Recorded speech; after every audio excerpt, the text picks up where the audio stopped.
Hi అండి, అందరికీ నమస్తే. నా ఊపిరి నీవే సఖియా పార్ట్ 41.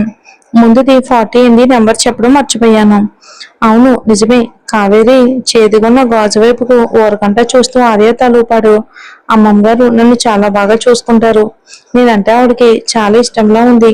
సుకుమార్ గారి కుటుంబంలో తనకి ఎంత ప్రాముఖ్యత ఉందో అంజలికి తెలియచేయాలనే ఉద్దేశంతో ఆమెకు స్పష్టంగా వినిపించేలా కావాలని ఆ మాటలు అంది కావేరి. జాగ్రత్తగా ఉంచుకో చాలు అని అన్నాడు ఆర్య. అతని అతని చూపు వెనక అద్దం వైపుకు మళ్ళింది. ఆ అద్దంలో వెనక సీట్లో ఉన్న ఆమెను గమనించాడు. అంజలి చూపు ఇంకా కిటికీ బయటే ఉంది. పక్క నుంచి చూస్తున్నప్పుడు ఆమె ముఖం అందరూ భక్తితో పూజించే ఒక దేవతలా కనిపించింది. చివరికి కారులో కూర్చోవటం అంజలికి విసుకొచ్చింది. వాళ్ళు ప్రధాన రహదారి మీదకు వచ్చిన వెంటనే ఆమె ముందున్న అతనితో అంది, ఆర్య గారు, దయచేసి కారు పక్కగా ఆపండి. ఆర్య కారును రోడ్డు పక్కగా ఆపి కనుబొమ్మలు ముడివేసి ఆమె వైపుకు చూశాడు. ఏమైంది? అది నేను ఇప్పుడు కారు దిగాలి. అంజలి తన మాట పూర్తి చేసి ఒక్క క్షణం కూడా ఆలోచించకుండా చటుక్కున కారిడోర్ తెరిచి కిందకు దిగేసింది. అంజలి ప్రతిచర్య చూసి ఆర్య ఆశ్చర్యపోయాడు. తన కారులో రావటానికి ఆమెకు ఇష్టం లేదా అని ఆశ్చర్యపోయాడు. కానీ అంజలి వెళ్ళిపోవటం కావేరికి ఆనందాన్ని ఇచ్చింది. ఇక తను ఆర్యతో ఒంటరిగా ఉండవచ్చని సంబరపడిపోయింది. అయితే మరుక్షణమే ఆర్య కూడా తన కారు దిగి అంజలి వెనకాల వెళ్లడం చూసి కావేరి ఆశ్చర్యపోయింది. ఆ దృశ్యం చూశాక ఆమెకు అంజలి మీద అసూయ, ద్వేషం మరింత పెరిగిపోయాయి. ఆర్యని కావాలని రెచ్చగొట్టడానికి అంజలి ఇలా నాటకాలు ఆడుతుందని అనుకుంది. మరోవైపు ఆర్య తన వెనకే వస్తున్నాడని గమనించాక అంజలి అతన్ని పట్టించుకొని నొట్టే నడిచింది. ఆమె రోడ్డు పక్కనే ఒక సరైన చోట నిలబడి టాక్సీ కోసం చెయ్యి ఊపడం మొదలుపెట్టింది. నేను మీ ప్లేస్ దగ్గర దింపుతాను. టాక్సీ ఎందుకు? ఆర్య కనుబొమ్మలు ముడివేసి అడిగాడు. అది మీకు అనవసరం. మీరు కావేరిని తీసుకుని వెళ్ళండి. అంజలి వెనక్కి తిరిగి సమాధానం ఇచ్చింది. నేను ఆమెను ఇంట్లో దింపి ఆ తర్వాత మిమ్మల్ని ఆఫీస్కి తీసుకెళ్తాను. ఆర్య ఆమెను బుజ్జగిస్తున్నట్టుగా కాస్త గంభీరమైన గొంతుతో అన్నాడు. నాకు ఆవిడతో కలిసి ఒకే కారులో ప్రయాణించడం ఇష్టం లేదు. కాబట్టి మీరు నన్ను లేదా ఆమెను ఎవరో ఒకరిని మాత్రమే తీసుకెళ్ళాలి. మీరే తేల్చుకోండి. అంజలి గర్వంగా తల ఎగరేసి అంది. ఆమె ఇలా అర్థం లేకుండా మాట్లాడడం అతనికి కొత్త కాకపోయినా ఆర్య ఒక క్షణం ఆగాడు. వెంటనే అతను ఆమె చేతిని పట్టుకుని, అంజలి, మీరు కాస్త అర్థం చేసుకోలేరా అన్నాడు. కానీ అంజలి విసుగ్గా తన చేతిని వెనక్కి లాక్కుంది. నేను ఎవరితోనైనా అర్థం చేసుకున్నట్టే ఉంటాను, కానీ మీతో ఉండలేను. నా చెయ్యి వదలండి. అదే సమయంలో ఒక టాక్సీ ఆమె ముందు ఆగింది. అంజలి వెంటనే డోర్ తెరిచి లోపల కూర్చుంది. ఆర్య ముఖంలో విసుగు స్పష్టంగా కనిపించింది. అబ్బా, ఈ అమ్మాయి భలే మొండిది కదా. ఇంతలో అంజలి వెళ్ళిపోయినా కూడా కావేరికి ఆమె మీద కోపం తగ్గలేదు. ఆమె ప్రవర్తన చూసి కావేరికి అసహ్యం వేసింది. ఎంత నాటకారిలా ప్రవర్తిస్తుంది.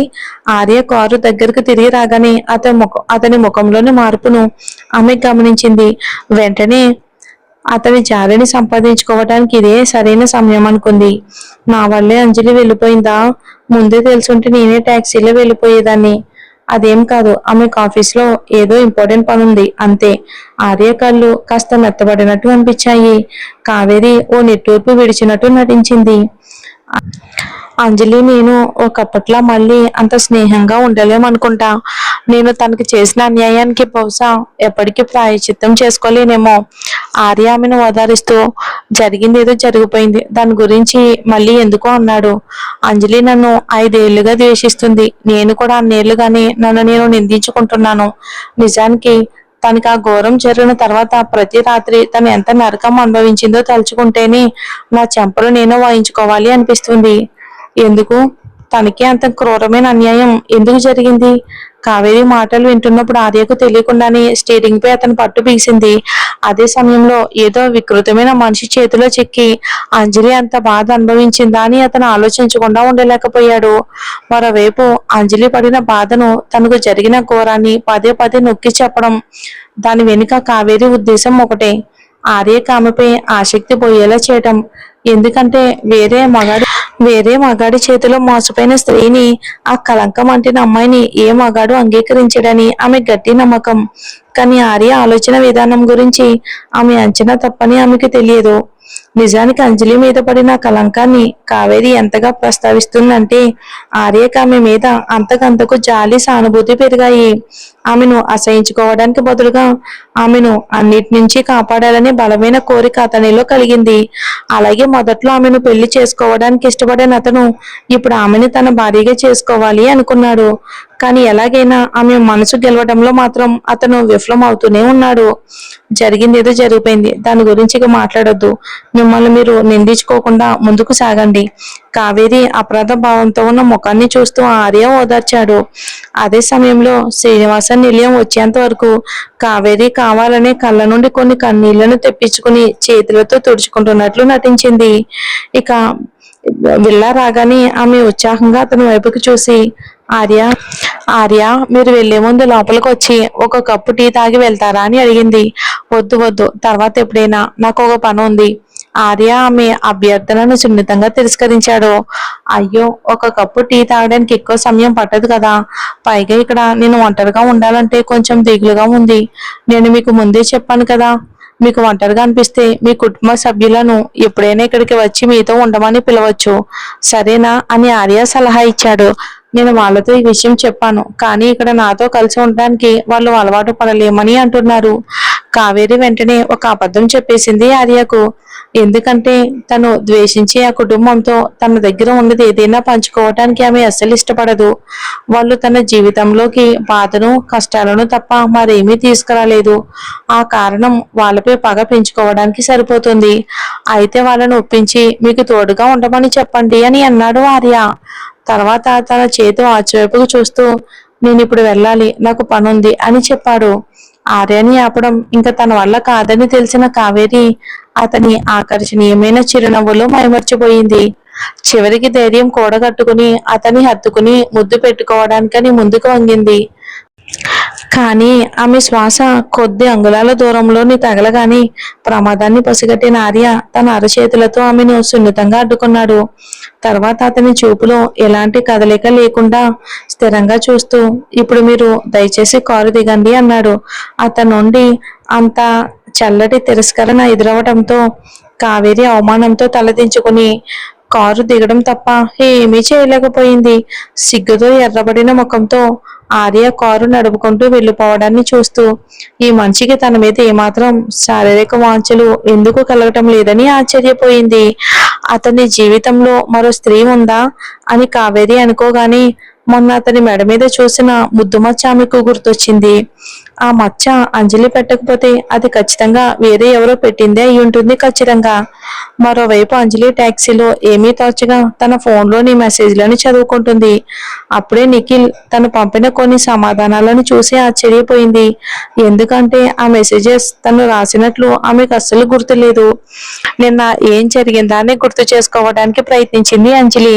నిన్న ఆర్య అదే టైంలో అంజలి ఇంటికి వచ్చాడు కదా, ఆర్య మెసేజ్ చేశాడు కదా, ఆ మెసేజెస్ అన్నమాట. రాత్రి 9 గంటల సమయంలో తను స్నానం చేస్తుంది. తన కొడుకు నిఖిల్ కి సమాధానం ఇచ్చి ఉండడని ఆమెకి తెలుసు. ఆ సమయంలో తన ఇంట్లో ఉన్నది ఆర్య మాత్రమే కాబట్టి ఈ పని చేసింది అతనే అయి ఉంటాడని అనుమానించింది. అతనేనా? అవును, బహుశా అతనే అయి ఉంటాడు. నా వ్యక్తిగత విషయాల్లో తలదొచ్చి నా తరపున సమాధానం ఇవ్వడానికి అతనికి ఎంత ధైర్యం! నిఖిల్తో తను ఇలా చేయడానికి ఎంత ధైర్యం! ఆర్యాని అని అంజలి అంతరాత్మ బలంగా చెప్పింది. అయితే నిఖిల్ ప్రేమను ఒప్పుకుంటూ పంపిన మెసేజ్లు చదివాక ఆమెకు నవ్వొచ్చింది. నిఖిల్ అలా తరచుగా భావోద్వేగంతో తన ప్రేమను వ్యక్తం చేయటం ఆమెకి ఇప్పటికే అలవాటైపోయింది.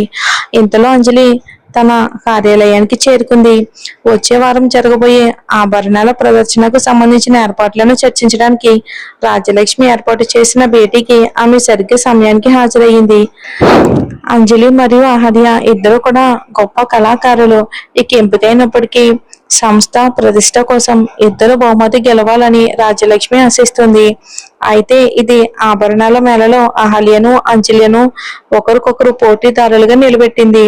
భేటీలో అహల్య చాలా ఆత్మవిశ్వాసంతో కనిపించింది. ఆమె రెచ్చగొట్టే చూపులు తనపై ఉన్నప్పటికీ అంజలి మాత్రం ఆ విలువైన బహుమతి మీద దృష్టి పెట్టి ఏమాత్రం చలించకుండా నిశ్చయంగా ఉంది.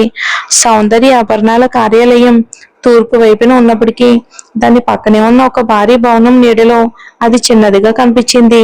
ఆ భవనం మరేదో కాదు, శ్రీనివాస సమూహం. అది భూమి నుండి ఆకాశం వరకు పాతుకుపోయిన ఒక స్తంభంలా మేఘాల మధ్య నిలబడి ఉంది. దాని ఎత్తు కారణంగా చుట్టుపక్కల ఉన్న ఇతర భవనాలు ఆ భవనం ముందు చాలా చిన్నగా ఉన్నాయి.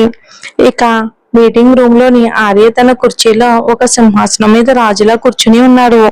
అతని అందమైన ముఖం గంభీరంగా ఉన్నప్పటికీ అందులోని ఎలాంటి భావోద్వేగం కనిపించలేదు. అతను పరధ్యానంగా ఏటో శూన్యంలోకి చూస్తూ ఉన్నాడు. మరి అహల్య వర్సెస్ అంజలి గెలుపు ఎవరితో రేపటి ఎపిసోడ్ లో చూద్దామండి. Thanks for watching.